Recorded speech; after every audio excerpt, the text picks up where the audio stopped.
In the quest to unlock the secrets of human health, one fundamental aspect stands tall and ever-present: water.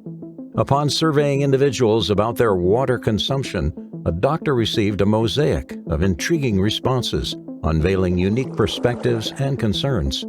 Yet amidst these accounts, two particular answers stood out, shrouded in mystery and hinting at something deeper. If I drink water, my feet swell. And if I drink water, I'm going to the bathroom all day. Seemingly unrelated, yet intricately intertwined, these responses, like threads leading to a hidden tapestry, pointed to a profound revelation. The water was not permeating the cells as it should. This revelation transcends mere conjecture. It delves into the realms of anatomy, physiology, chemistry, and biology. Within the pages of any reputable scientific tome, the undeniable truth emerges. Water's journey within the human body is a complex dance of intricacy. Yet, even as we venture into the realm of facts, a profound mystery shrouds the dynamics at play. We embark on an exploration that transcends mere knowledge, peering into the enigmatic pathways of water's interaction with our cells and the astounding implications it holds for our well-being. Here, we present nothing but the facts, for the truth beckons us forward into uncharted territories of understanding. So how do we get water inside our cells? In nature, we find the highest amount of sodium in seawater, and seawater contains 92 minerals. Of those 92 minerals, approximately 30% is sodium, and of those 92 minerals, approximately 50% is chloride.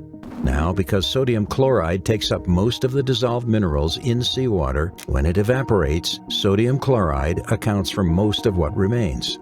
So what man does is he scoops up the first crystals formed, bleaches them white, and puts aluminum with them so that it runs freely, and it becomes table salt.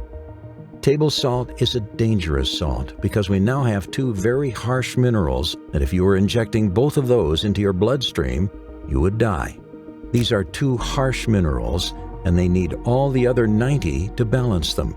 The highest concentration of a mineral inside the cell is potassium. The highest mineral concentration outside the cell is sodium. And in this bilayered membrane that is around every cell, there are sodium-potassium pumps. And these sodium-potassium pumps maintain the balance between potassium and sodium.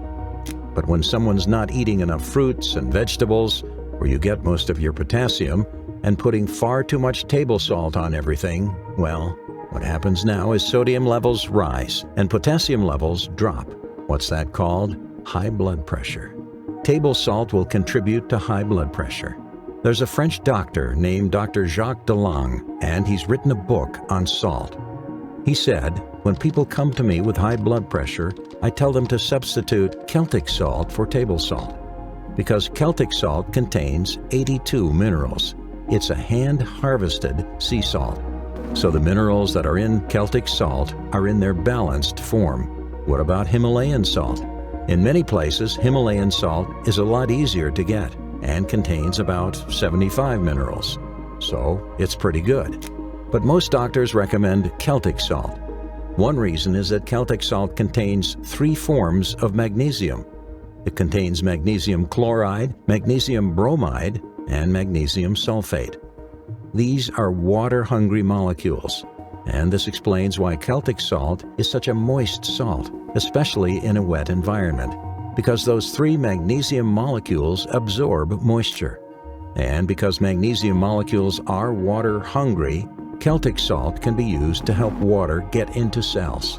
So if you were to take a crystal of Celtic salt and put it on your tongue, your mucous membranes would start absorbing the minerals. Magnesium is taken to the cell membranes, and when you drink water, that magnesium pulls water into the cells. It's the quickest way to hydrate a body. By the way, the only time drinking excess water can be dangerous is if people drink too much at once and don't have those Celtic salt minerals to pull that water inside the cells. Having trouble staying focused, feeling stressed or anxious, struggling to sleep well and wake up refreshed? You're not alone. In this fast-paced world, we often find ourselves overwhelmed, feeling perpetually tired and simply unable to concentrate on our daily tasks. From work assignments to studies, our performance suffers due to this constant struggle. But what if there was a solution to these problems? We highly recommend you try Endel, a unique application that provides an incredible solution to enhance your productivity, reduce stress, and improve sleep quality. What sets Endel apart is its scientific basis. Each feature is not only informed by science, but also crafted and validated with it. The first 100 people to download Endel by clicking the link in the description will get a free week of audio experiences. Remember, your mental health and well-being are crucial for your overall quality of life. It's time to take control of your stress, productivity, and sleep quality. Give Endel a try today and experience the transformation for yourself. It's time to embrace a calmer, more focused, and well-rested version of you. Now, let's get back to our video. So, have a little Celtic salt crystal before every glass of water. Oh, and ideally, we should be having approximately 10 glasses of water a day. And don't drink a whole glass at once. Drink half a glass. It's like watering a plant, and like when God sends that earth-nourishing rain little by little. But when there's a torrential downpour, the mineral-rich soil gets washed away. So remember that with your body. Take it little by little by little. It's the best way. Sodium is also the main transport system of glucose across the brush border wall and into the bloodstream. And yet, what are we told? Don't eat salt.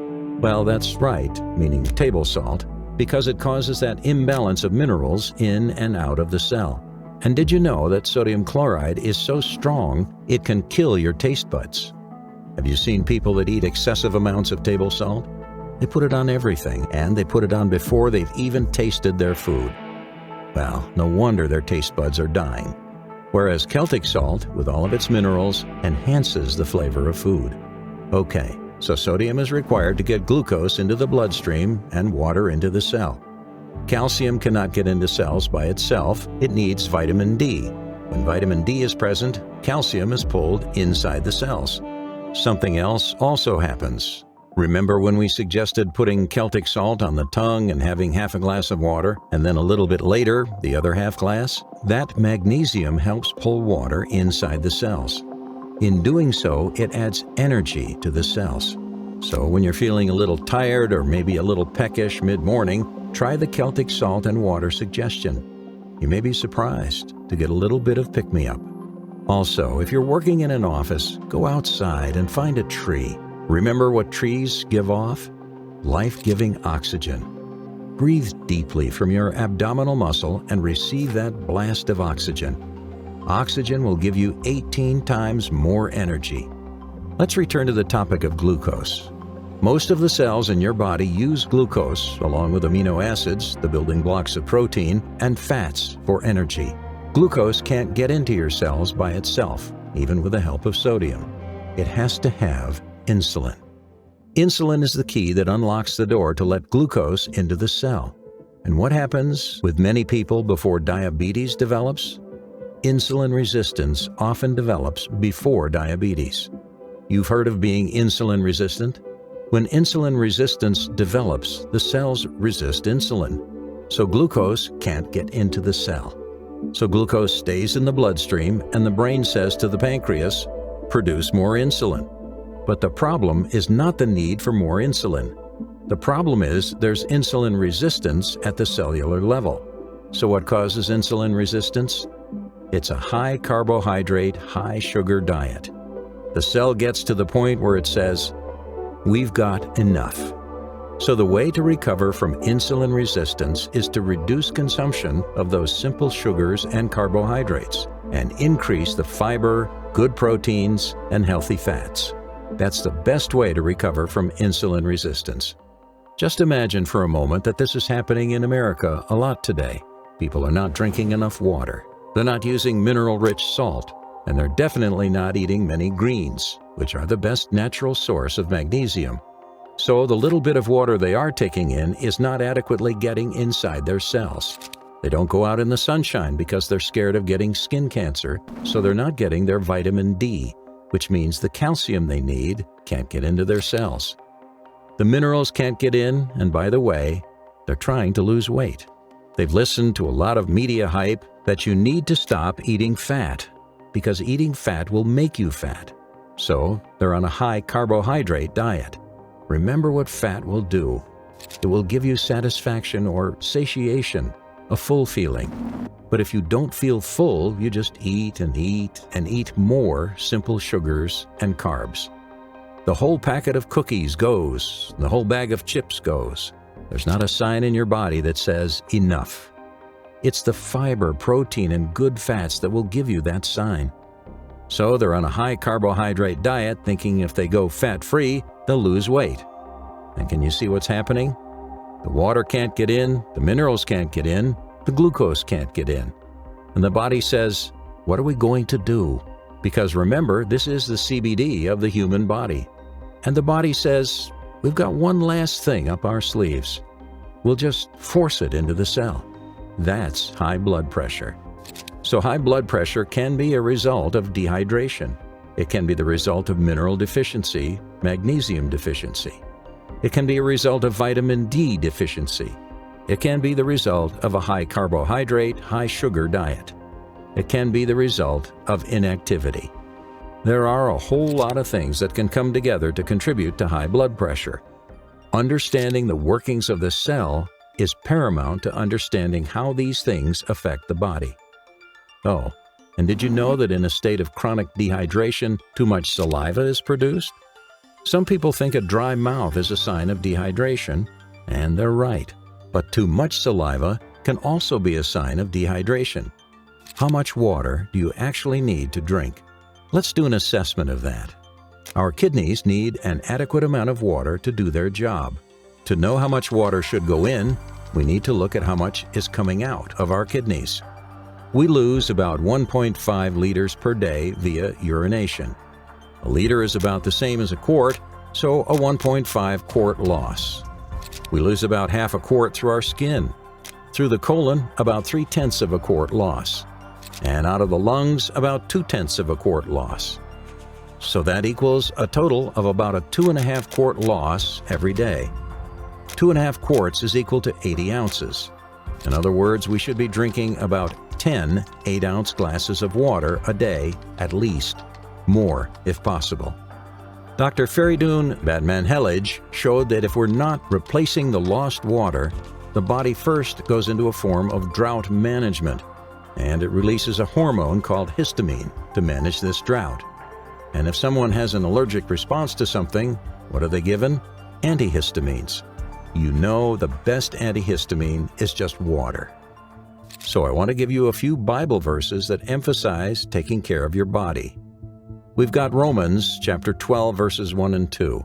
The Bible says, I beseech you therefore, brethren, by the mercies of God, that you present your bodies living sacrifices. What's a living sacrifice? It works well that we present our bodies as living sacrifices, holy and acceptable to God, which is your reasonable service. Do you know why it's so reasonable? Because we're living in the body, and it's nice living in a body that works. But notice verse 2. It says, be not conformed to this world. Now we all know what that means. Going to the fast food shops? Isn't that the way the majority of people live? Be not conformed to this world, but be transformed by the renewing of your mind. When you're transformed by the renewing of your mind clears. And when your mind is clearer, you can make the decision to surrender yourself to God. So that's why it means to be not conformed to this world, but to be transformed. That's what God wants each one of us to do. Not just transform our bodies, but transform our minds. Be not conformed to this world, but be transformed by the renewing of your mind. The first step really is to take care of your body. Drink more water, go to bed early, eat more healthy foods. Your mind will start to see things more clearly, and that's when you can make good decisions. Do what is right and show respect to this incredible body that God has given to you. Thank you for watching. If you find this video enlightening and valuable, we kindly invite you to subscribe to our channel. Until we meet again, keep listening, keep learning, and keep growing. Stay blessed.